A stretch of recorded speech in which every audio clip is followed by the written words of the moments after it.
साथियों नमस्कार। पिछले अध्याय में पिछले जो टॉपिक है वीडियो में हमने मंत्रिपरिषद के गठन की प्रक्रिया का वर्णन किया, उसके बारे में अध्ययन किया। आज जो मंत्रिमंडल की शक्तियां हैं उसके बारे में अध्ययन करेंगे। मंत्रिमंडल या कैबिनेट की जो शक्तियां, भारतीय संविधान के अनुच्छेद 74 में यह स्पष्ट प्रावधान है कि राष्ट्रपति की जो कार्यपालिका शक्ति है उनका वास्तविक रूप से उनमें सहायता देने के लिए, उनके कार्यों को संपादित करने के लिए मंत्रिपरिषद है। राष्ट्रपति को वास्तव में राष्ट्रपति के जो कार्य है उनकी सहायता के लिए नहीं होकर वरने जो राष्ट्रपति की समझ शक्तियां हैं उनका उपयोग है वो मंत्रिमंडल के द्वारा ही किया जाता है। राष्ट्रपति की समस्त कार्यपालिका शक्तियों का प्रयोग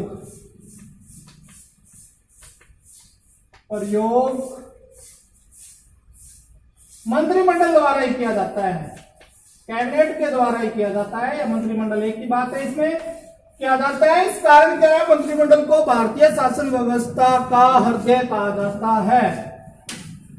भारतीय शासन व्यवस्था का हृदय किसको? मंत्रिमंडल को।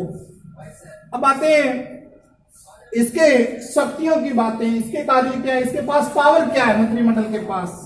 पहला, राष्ट्र नीति निर्धारण करना, राष्ट्रीय नीति निर्धारण करना।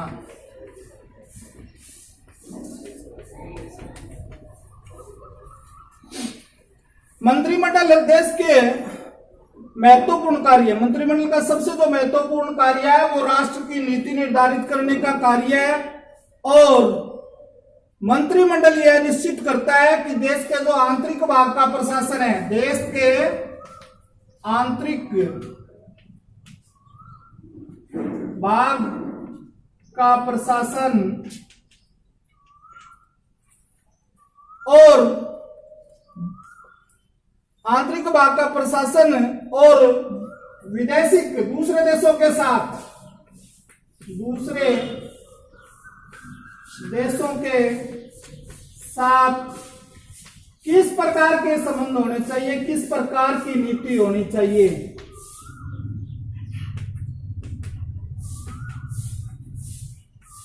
हर सरकार की अपनी अपनी विदेश नीति होती है।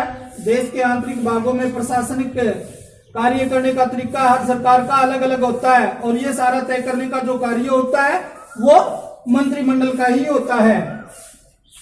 दूसरा, कानून निर्माण का कार्य, कानून निर्माण का कार्य।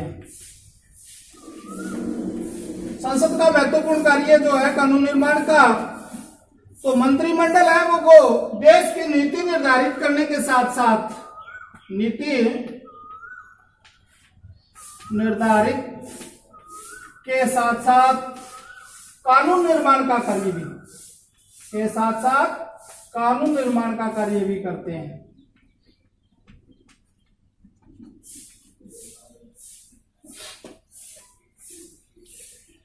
मंत्रिमंडल के जो सदस्य होते हैं वो ही महत्वपूर्ण जो विधेयक होते हैं उसको सदन में प्रस्तावित करते हैं।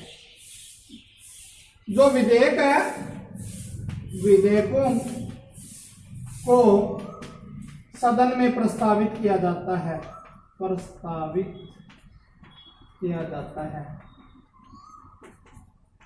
मंत्रिमंडल के सदस्यों के। सुना होगा ट्रिपल तलाक का जो विधेयक का जो प्रस्ताव है वो कानून मंत्री रविशंकर प्रसाद लेकर आए थे, तो वो कैबिनेट के सदस्य थे।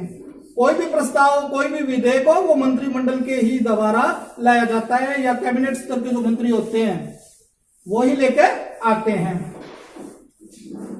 तीसरा टॉपिक इसके अंतर्गत, राष्ट्रीय कार्यपालिका पर सर्वोच्च नियंत्रण, राष्ट्रीय कार्यपालिका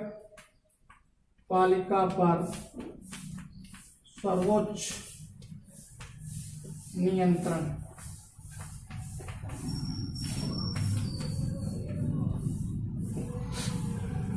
संघ सरकार के अंदर कि देश के अंदर अपने क्या है, पार्लियामेंट सिस्टम है, संसदात्मक शासन व्यवस्था है, और इस व्यवस्था में संघ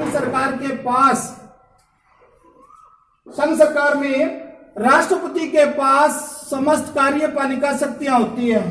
देश की जो कार्यपालिका शक्ति है वो राष्ट्रपति के पास में होती है,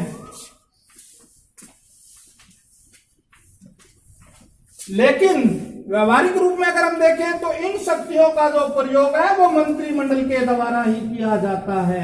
राष्ट्रपति की जो समस्त कार्यपालिका शक्तियां हैं उनका व्यवहारिक रूप में जो प्रयोग है वो मंत्रिमंडल के द्वारा ही किया जाता है।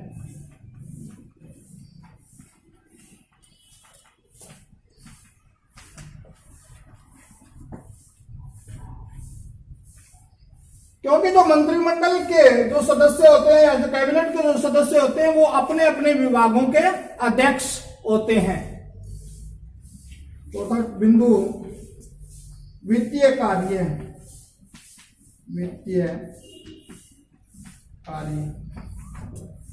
देश के आर्थिक नीति निर्धारित करने का जो उत्तरदायित्व है वो मंत्रिमंडल के पास ही है। मंत्रिमंडल ही देश की आर्थिक नीतियों को निर्धारित करता है, और देश का वित्त मंत्री है वो प्रतिवर्ष जो बजट है, बजट को लोकसभा में प्रस्तावित करता है, लोकसभा में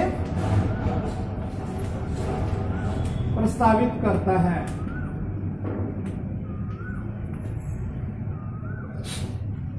तो वित्तीय कार्य के बाद में दोबारा एक बात देखिए इसको, कि देश की जो आर्थिक नीति निर्धारित करने का जो कार्य है वो मंत्रिपरिषद का होता है, और देश का जो बजट है वो मंत्रिपरिषद द्वारा ही जो नीति निर्धारित की जाती है, उसी आधार पर देश का जो वित्त मंत्री है वो लोकसभा में प्रस्तावित करता है, वित्त मंत्री।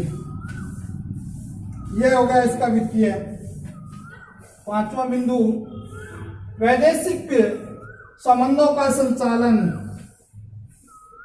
वैदेशिक संबंधों का संचालन।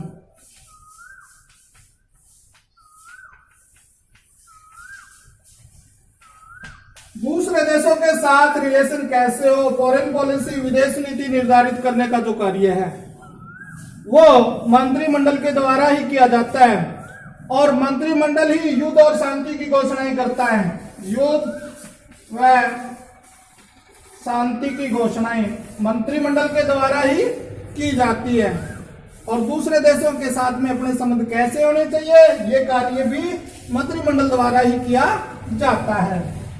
छठा पॉइंट, नियुक्ति संबंधी कार्य। नियुक्ति संबंधी कार्य। संविधान में राष्ट्रपति को जिन पदाधिकारियों की नियुक्ति करने की जो शक्ति प्रदान की गई है, यानी बहुत से पदाधिकारियों की, देश के प्रधानमंत्री की नियुक्ति करता है। ये पदाधिकारियों के अंदर जो बात आती है, उच्चतम उच्च न्यायालय के न्यायाधीशों की बातें हैं, विदेशों में राजदूतों की बातें हैं, ये जो नियुक्तियां जो राष्ट्रपति करता है, उन नियुक्तियों को व्यवहारिक रूप में, अगर व्यवहारिक रूप में देखें तो वास्तव में ये नियुक्तियां हैं वो मंत्रिमंडल के ही द्वारा की जाती है। व्यवहारिक रूप में मंत्रिमंडल के द्वारा ये नियुक्तियां की जाती है।